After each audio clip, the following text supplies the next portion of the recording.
ሰባተኛው ሀገር አቀፍ ጠቅላላ ምርጫ ሊካሄድ አንድ ቀን ብቻ ቀርቶታል።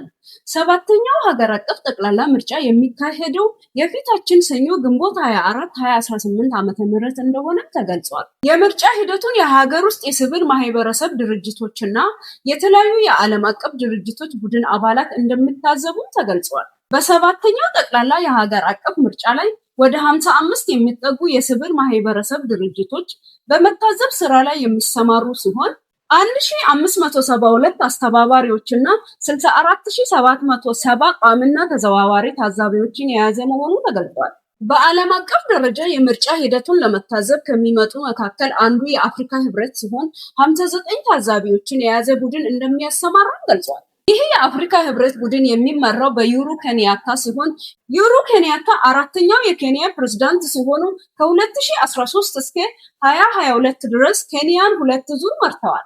ሌላኛው የዓለም አቀፍ ታዛቢዎች የሚመጡት በኢጋድ በኩል ሲሆን ኢጋድ 26 አባላትን የያዘ ቡድን እንደሚያሰማራም ገልጿል። የኢጋድ ታዛቢ ቡድኖች የሚመሩት በዶክተር ዋንድራ ስፔስኮ ሲሆን ዶክተር ዋንድራ ስፔስኮ በአፍሪካ የመጀመሪያዋ የዩጋንዳ ምክትል ፕሬዝዳንት ነበሩ።